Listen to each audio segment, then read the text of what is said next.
අපි කලින් කතා කරන්නේ මේ ගීත ගායන එක හරිද? මේවා මම කියලා දෙන්නේ දැන් සෑහෙන කාලෙක ඉඳලා ඕගොල්ලෝ මේ ශාස්ත්‍රයක් හදාගන්න නිසා. හරිද? ශාස්ත්‍රයක් හදාරනවා කියන එක මේ දවසෙන් දෙකෙන් මාසෙන් කරන්න බෑ. යම්කිසි ශාස්ත්‍රයක් ගැඹුරු ශාස්ත්‍රයක් හදාරන එක මේ මාසෙන් දෙකකින් අවුරුද්දෙන් එහෙම කරන්න බෑ. හරිද? ඒකට සෑහෙන කාලයක් යනවා. එතකොට ඒකට හොඳම උදාහරණය ඕගොල්ලෝ සෑහෙන කාලෙක ඉඳලා ඕගොල්ලෝ දැන් මේක කරගෙන එනවානේ. එතකොට ගීතයක් ගායනවා කියන එක අර ශාස්ත්‍රයක් හදාරපු කෙනෙකුට ඊටම පහසුවෙන් කරන්න පුළුවන් දෙයක් වෙන්න ඕනේ. වෙනවා කියලා කියන්නේ ඒක ඩිපෙන්ඩ් වෙන්නේ ඕගොල්ලෝ මත. හරිද? ශාස්ත්‍රයක් හැදෑරුව පමණින් මේ හැමදේම සබ්බ සකල මනාවම හරියනවා කියලා කියන්න බෑ. හරිද?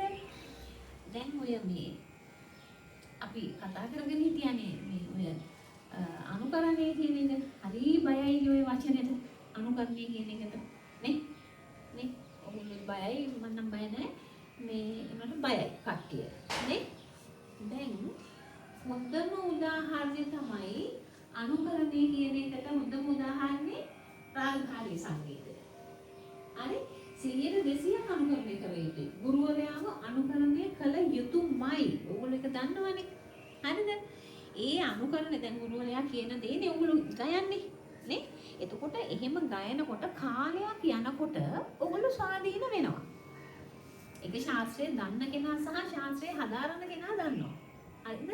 කාලයක් යනකොට අර ගැඹුරු අවබෝධය තුලින් ඔයගොල්ලෝ ස්වාධීන වෙනවා. ඊට පස්සේ ඔන්න ඔයගොල්ලෝ රාග ගයනවා ස්වාධීනව.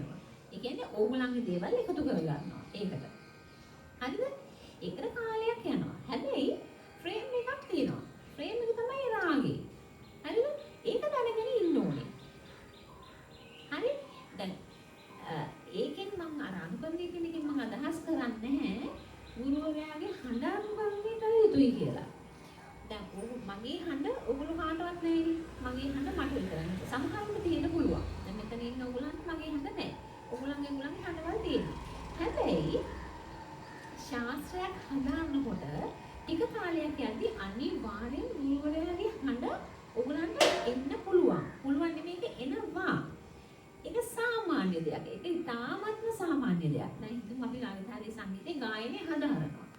සෑහෙන අවුරුදු ගාණක් හදාරනකොට ඒ ගුරුවරයාගේ හඬ ගෝලයාට එනවා. ඒක එනවා. හරි ඒකට බය විය යුතු නැහැ. කමක් නැහැ. හරිද?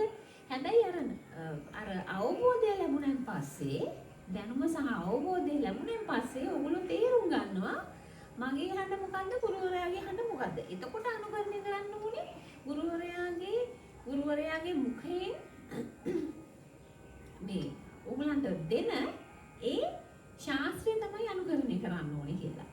තේරෙනවද? දැනටත් ඒක තේරෙනවනේ ඔයගලන්ට. ඒ හින්දා අනුකරණය කියන එකට බය වෙන්න එපා. ටික කාලයක් ඇද්දී ඔයගොල්ලෝ ස්වාධීන වුණාම ඔයගොල්ලන්ගේ දේවල් එකතු කරගන්නවා. දැන් ඔක ගීත ගයද්දිත් තියෙනවනේ. ගීත ගයද්දී ගීතයක් අනුකරණය කරන්නේ නැතුව කොහොමද ගීතයක් හදාරන්නේ කියන්නකො සිං කරන්නේ කොහොමද කියන්නකො. දැන් ඔයා හොඳ උදාහරණයක් දුන්නේ දම්පාටින්ලා කියන ගීතය. ඒ ගීතය දැන් මෙතන ඉන්නේ ඔක්කොම මේ අපි ලේඩිස්ලානේ.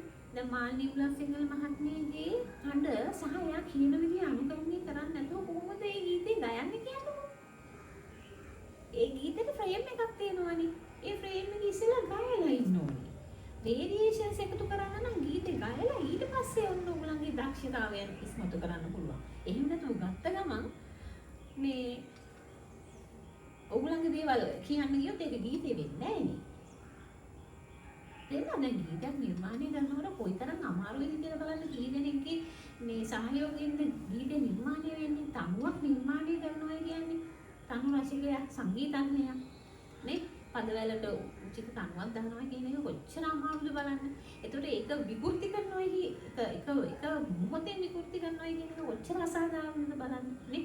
මේකෙන් මම අදහස් කරන්නේ අර තමන්ගේ තියෙන හඬවල වල තියෙන වේරියේෂන්ස් මේ පෙන්වන එක අසාධාරණ නෙමෙයි. ගීතේ හරියට කියලා පෙන්වන්න ඕනේ. අනිත් තව කෙනෙක්ගේ හඬක් අනුකරණය කරන්න පුළුවන් නම් ඒක මන් දකින දක්ෂතාවයක්. ඕගලන්ට ඕගලන්ගේ හඬෙන් ඕන තරම් දේවල් කරන්න පුළුවන්. නමුත් තව කෙනෙක්ගේ හඬක් අනුකරණය කරලා එයා කියන එක ඒ විදිහටම කියන්න හැමෝටම බෑ. ඒකෙන් අදහස් කරන්නේ ඒ හඬින් ඕගොල්ලෝ ගහන්න ඕනේ කියලා නෑ. ඕගොල්ලන්ගේ ස්වාධීන ඕගොල්ලන්ගේ හඬින් ඕගොල්ලෝ ගහන්න ඕනේ. නමුත් අරක මම දකින්න ටයර් එකක් විදිහට. ගොඩාක් වෙලාවට ලංකාවේ හරි බයයිනේ ඔය අනුකරණය කියන වචනේ. නේ? එන්න ශාස්ත්‍රීය සංගීතය කියන හදාරන්න බෑ. නේද? ඔව්. මේ අර දම්පාටින්ලා ගීතේ පොඩ්ඩක් කියන්නකෝ බලන්න. කියමු බලන්න ඕගොල්ලෝ. කියන්න බලන්න කට්ටිය. පොඩි කොටසක් කියන්න බලන්න. කියමුකෝ. ආ. පටන් ගන්න.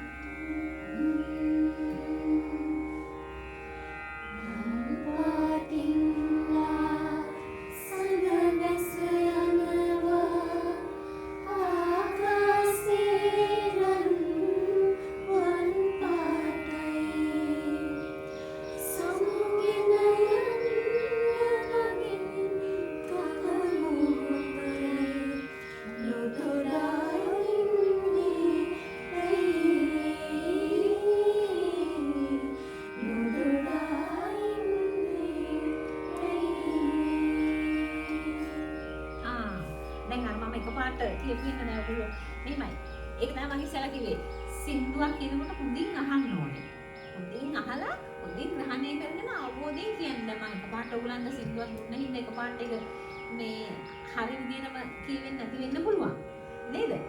දැන් ඒකෙත් පොඩි දේවල් තිබ්බනේ. නේ? අර ඒ ඔරිජිනල් සින්දුවේ තියෙන වේරියේෂන්ස් අඩු වුණා ඔයගොල්ලෝ කියන්නේ.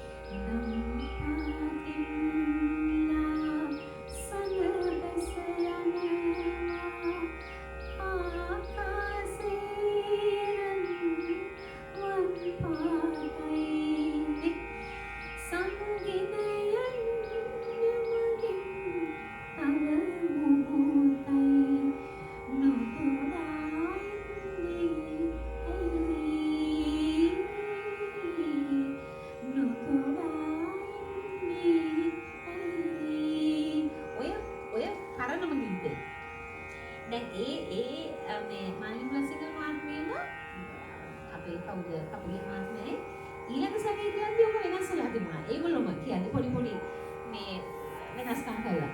නොතුනායින්නේ ඇයි නොතුනා මම මතක නෑ ඒක. හරියටම වෙනස් කළා කියපු එක. නේද? අර ඒ වගේ පොඩි ඒ අර විශ්ුණා ඔයගලන්ට. අන්න ඒව තමයි අවබෝධයෙන් යුතුව ගන්න ඕනේ කියන්නේ. දැන් ඔයගලන්ට ප්‍රැක්ටිස් එක නැතුව නෙමෙයි අවබෝධය පොඩ්ඩක් සහ සින්දුව ඇසීම. අමුයි නෑනේ ඔය ඩක්කාල එක පාටනේ කිව්වේ. ඒකයි. ඊට ගානේ හරි